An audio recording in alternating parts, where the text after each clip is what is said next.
Friends, नमस्कार। मैं निहित आप सभी का स्वागत करता हूं आपके अपने YouTube चैनल BSc बाइट्स पर। आज हम सेमेस्टर थर्ड केमिस्ट्री का फर्स्ट चैप्टर डिस्कस करेंगे। हमारा पहला चैप्टर है, उसका नाम है केमिकल काइनेटिक्स। अब सबसे पहले बात आती है केमिकल काइनेटिक्स क्या होता है।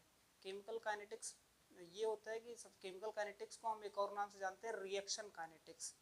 That should be also known as reaction kinetics.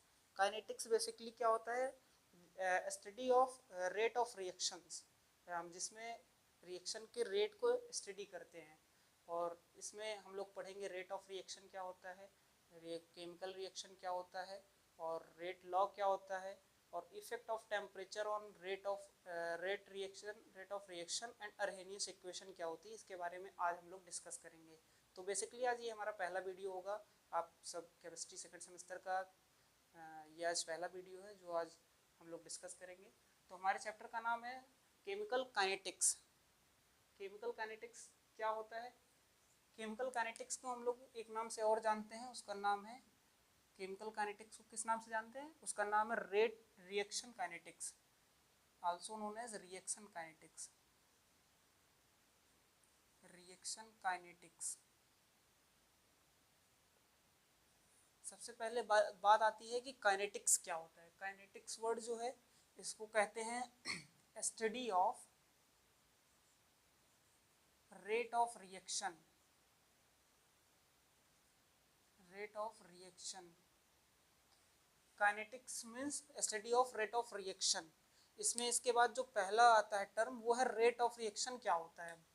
ये काइनेटिक्स तो हम लोग समझ गए कि ये study of rate of reaction होता है। फिर आता है कि रेट ऑफ रिएक्शन क्या होता है।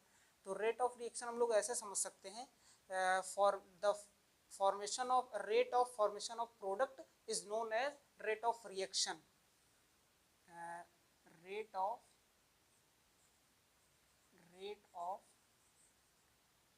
formation of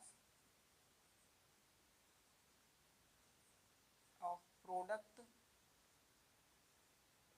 is known as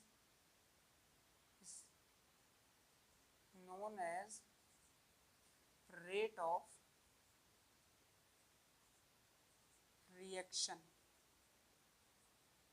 तो ये बात हुई रेट ऑफ रिएक्शन क्या होता है। इसके बाद आता है केमिकल रिएक्शन क्या होता है। केमिकल रिएक्शन क्या होता है, जिसमें प्रोडक्ट का फॉर्मेशन होता है। केमिकल रिएक्शन केमिकल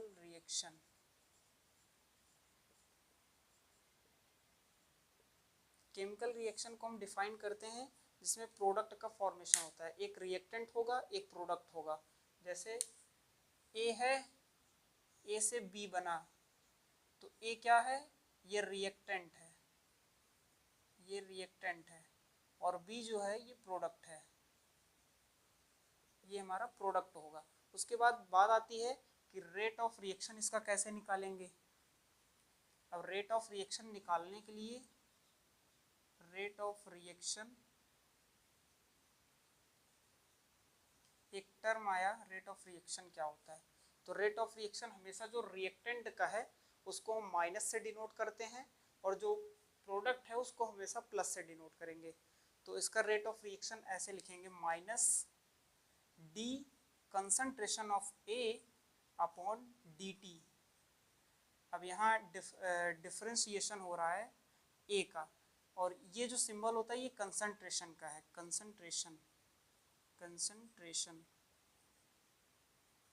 कंसंट्रेशन का सिंबल है ये सिंबल। और जो हमारा प्रोडक्ट का होगा, इसका जो रेट ऑफ रिएक्शन होगा उसको हम डिनोट करेंगे d concentration of B upon d t से। इतनी बात समझ में आ गई होगी, मैं आप सबसे उम्मीद करता हूँ। उसके बाद इसको कहते हैं कि ये जो है D concentration of A upon d T जो है, इसको एक नाम से और जानते हैं, ये कंजम्पशन ऑफ ए, और इसको हम जानते हैं, क्या नाम से जानते हैं, फॉर्मेशन ऑफ बी।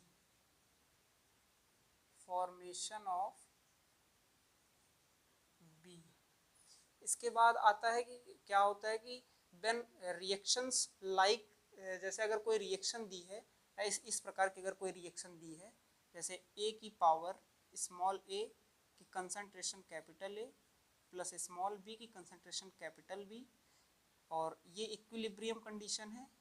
अगर इक्विलिब्रियम में है तो small c concentration of capital C plus small d concentration of capital D.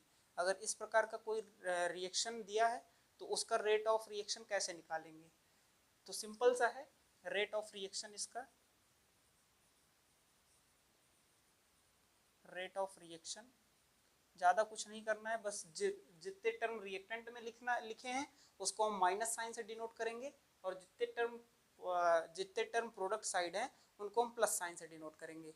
तो इसका लिखने का तरीका ये होगा कि जो ये जो कंसंट्रेशन है इसको हम इधर ऐसे -1/a और d concentration of capital A upon dt, ऐसे आप अगला आप समझ गए होंगे कैसे होगा, -a upon small b d concentration of capital B upon dt। फिर अगला हमारा प्रोडक्ट का आ गया, तो प्रोडक्ट क्या होगा, 1/c होगा। यहाँ पे माइनस साइन गलती से ना लिखिएगा, क्योंकि प्रोडक्ट जो है वो हमेशा पॉजिटिव टर्म में लिखा जाएगा। तो ये d concentration of capital C upon dt is equal to 1/स्मॉल d concentration of d capital D upon dt। तो ये सिंपल सा हमारा रेट ऑफ रिएक्शन हो जाएगा इसका। इसके बाद बात आती है कि एक इसके बाद क्वेश्चन पूछा जाता है कि find the rate of reaction. तो अगर हम आपको होमवर्क एक दे देते हैं, आप लोग इसका कंसंट्रेशन आप लोग निकाल के हमें बताइएगा क्या आता है। तो ये जो क्वेश्चन है ये है H2 प्लस Cl2 और इसका प्रोडक्ट जो बनता है वो है 2HCl। आप लोग इसका रेट ऑफ रिएक्शन निकाल के बताइएगा। इसके बाद हमारे पास जो अगला टर्म आता है वो है रेट लॉ। रेट लॉ किसे कहते हैं? Rate law, rate law. ये जो रेट लॉ होता है ये एक रिएक्शन, जो रिएक्शन के रेट ऑफ रिएक्टेंट के कंसंट्रेशन से रेट रिलेट करता है, उसे रेट लॉ कहते हैं। एग्जाम्पल के तौर पे केमिकल रिएक्शन है कोई, अगर जैसे स्मॉल ए के concentration capital A plus small b का concentration of capital B equilibrium position में है, तो उसका जो रेट लॉ होगा वो उसको हम एक कांस्टेंट के नाम से डिनोट करेंगे, जिसका के कंसंट्रेशन ऑफ ए की पावर x होगा इनटू कंसंट्रेशन ऑफ b की पावर y होगा। आइए हम बताते हैं कैसे होता है। तो सबसे पहले इसकी डिफिनीशन हम लोग लिख लेंगे कि एक इक्वेशन होगा, इक्वेशन जो रिएक्शन के रेट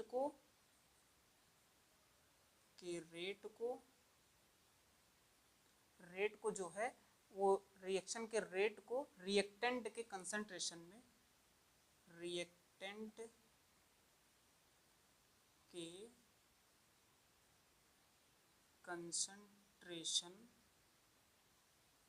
कंसंट्रेशन से रिलेट करता है, कंसंट्रेशन से रिलेट करता है, उसे हम रेट लॉ कहते हैं। उसे हम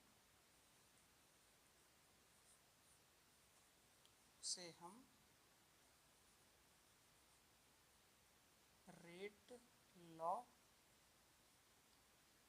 कहते हैं। ठीक, इतनी बात समझ में आ गई होगी आप सबको। इसका एग्जाम्पल जो है, अगर कोई केमिकल रिएक्शन केमिकल इक्वेशन दिया हुआ है, ऐसे केमिकल इक्वेशन स्मॉल a की power capital A plus small b की पावर कैपिटल B, ये equilibrium position, C plus small d का कैपिटल D। तो ये अगर ऐसे कुछ दिया है तो देन इसका रेट लॉ क्या होगा, then rate law will be इसका रेट लॉ क्या होगा, रेट लॉ इक्वल्स टू लिखेंगे rate law equals to k into concentration of A की power x into concentration of B की पावर y, और k क्या है, ये कांस्टेंट है, ये क्या है, कांस्टेंट है। ठीक, इतना आपको समझ में आ गया होगा। अब अगली आगे हम बात करते हैं, इसका आप स्क्रीनशॉट लेना चाहे तो स्क्रीनशॉट ले लीजिए। आगे हम बात करेंगे effect of temperature on rate reaction and Arrhenius equation.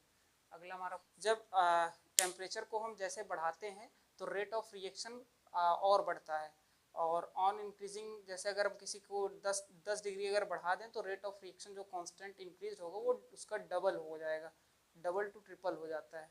तो इसका डेफिनेशन जो होगा, on increasing the temperature,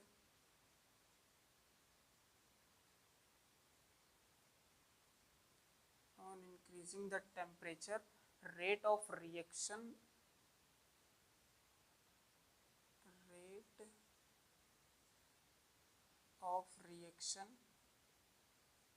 is also increase.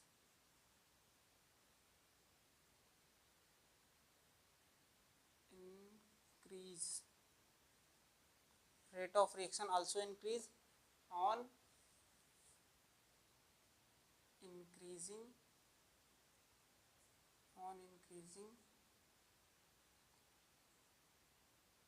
10 degree Celsius. अगर हम 10 डिग्री सेल्सियस टेम्परेचर को इंक्रीज करते हैं तो temperature rate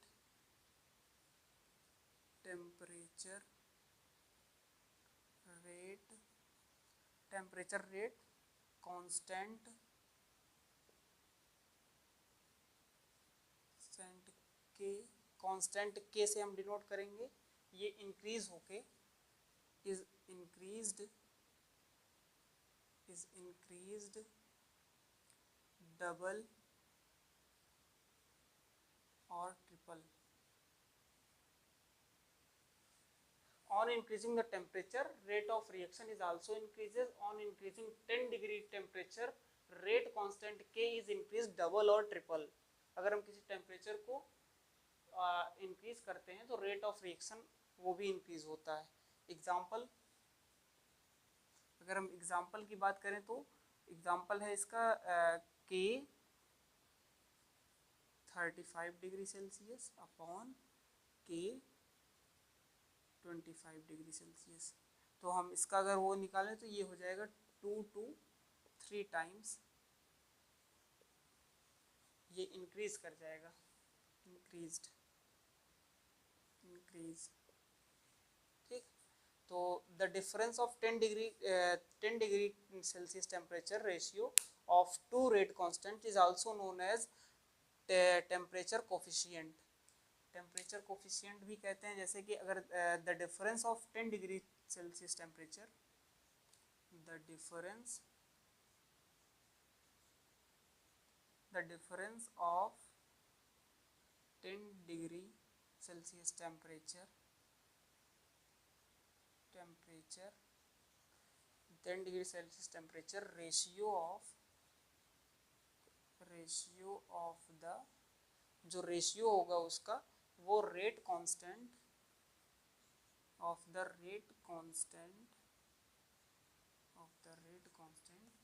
the difference of 10 degree Celsius temperature ratio of rate constant is known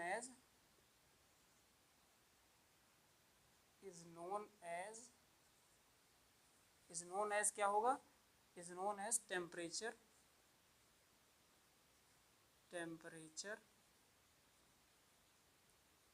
coefficient. वो हमारा टेम्परेचर कोफिशिएंट कहलाएगा। Temperature is directly proportional, temperature जो है, temperature is directly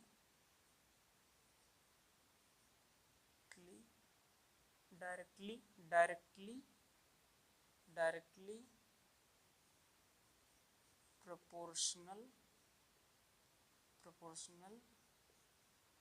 to the directly proportional to the energy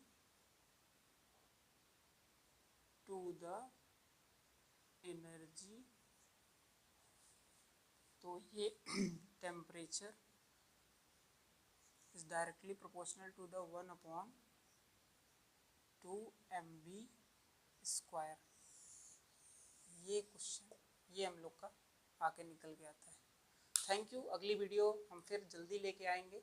आप सब जल्दी channel को subscribe करें और आप सब अच्छा कमेंट करेंगे तो जिससे हमें मोटिवेशन मिलेगा, ताकि ये अगली वीडियो हम और मेहनत से और लगन से और जल्दी लेके आऊँ।